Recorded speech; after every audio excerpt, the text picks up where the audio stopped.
Many of you have heard the last part of Dr. King's final speech, I've been to the mountaintop, but most folks don't understand that it is a 46-minute speech that is phenomenal. We spoke with Keith Miller, author of Martin Luther King's biblical epic, his final great speech, about it and how important it was. I call his speech a famous speech, but also an unknown speech. It's famous because the last 2 minutes are famous, especially when he talks about going up to the top of the mountain and looking out to see the promised land, but I may not get there with you. But we as a people will get to the promised land. That part is famous, and people think that he's predicting his assassination the next day. But the rest of the speech is overlooked. But in order to understand the conclusion, you need to understand the entire speech, because if he only wanted to speak for 2 minutes, he would have spoken for 2 minutes. So he spoke for 46 minutes, so he spoke for 46 minutes. The conclusion concludes something. So in order to understand the conclusion, you have to understand the whole speech. Well, it's the same thing I say every year when it comes to I Have a Dream speech. That was never even in the original written version. And again, as we focus on that as opposed to looking at the entire thing, I always, from a black church standpoint, I say, we focus on the hoop part. That's the hoop part, but you better understand the thesis in the scripture earlier in the speech. Exactly what I'm saying.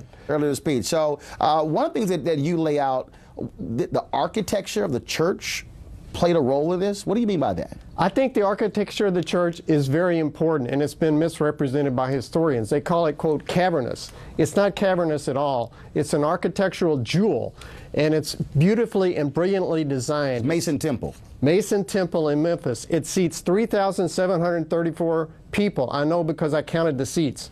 So, but somehow the architect was so brilliant that he could get these seats close to the pulpit. So if there hadn't been 3,000 people able to come to the speech, King would not have given the speech at all, because this was the largest venue in the entire South that African Americans controlled. And King was exhausted. He was in his motel room that night. He didn't want to give the speech.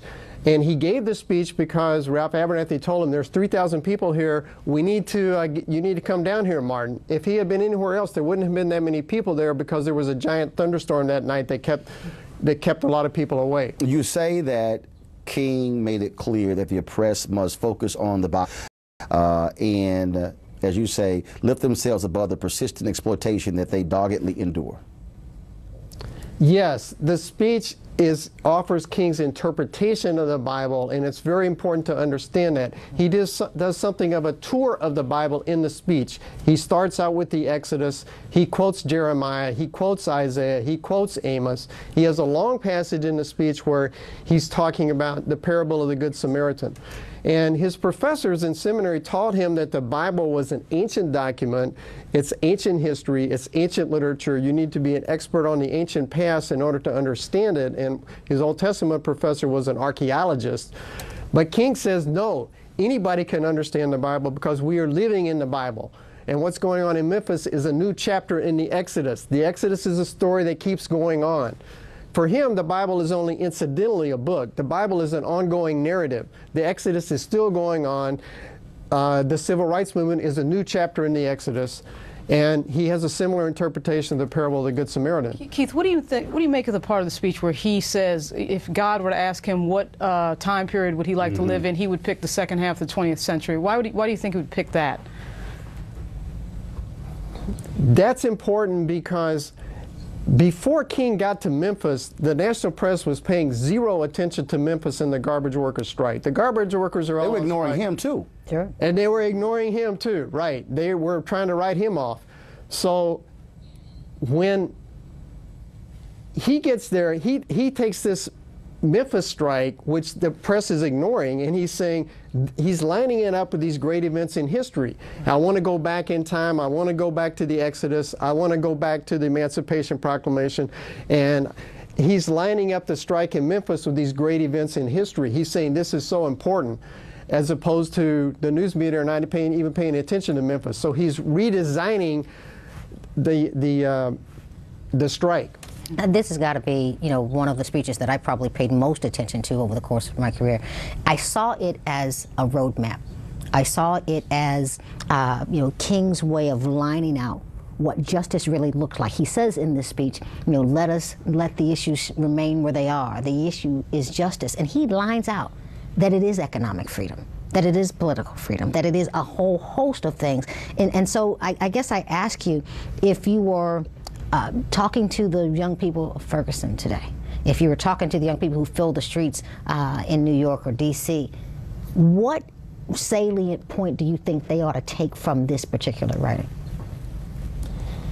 King focuses on justice, and that's the reason to focus on the Exodus, because the Exodus is a story of escaping from oppression and escaping from slavery.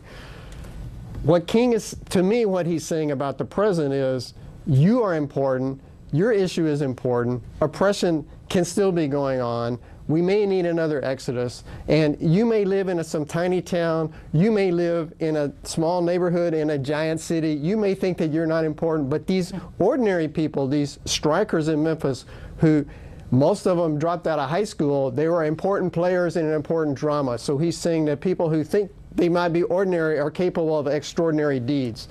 And that's what fueled the civil rights movement, the masses of people who look like ordinary people who are making extraordinary sacrifices and creating extraordinary accomplishments. The book is an amazing book. It is Martin Luther King's biblical epic, his final great speech by Keith D. Miller.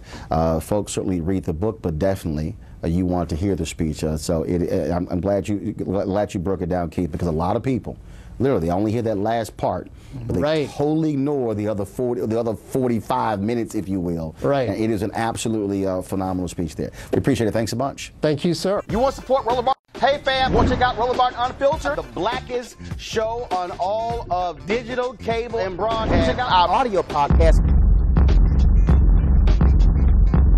There's only one daily digital show out here that keeps it black and keep it real. As Roland Martin Unfiltered. Press play. You want to support Roland Martin Unfiltered? Be sure to join our Bring the Funk fan club. Every dollar that you give to us supports our daily digital show. There's only one daily digital show out here that keeps it black and keep it real. As Roland Martin Unfiltered. Support the Roland Martin Unfiltered daily digital show by going to RolandMartinUnfiltered.com. Our goal is to get 20,000 of our fans contributing $50 each for the whole year. You can make this possible. RolandMartinUnfiltered.com. You want to check out Roland Martin Unfiltered? YouTube.com/Roland S. Martin. And subscribe to our YouTube channel. There's only one daily digital show out here that keeps it black and keep it real. It's Roland Martin Unfiltered. See that name right there? Roland Martin Unfiltered. Like, share, and subscribe to our YouTube channel. That's YouTube.com/Roland S. Martin. And don't forget to turn on your notifications so when we go live, you'll know it.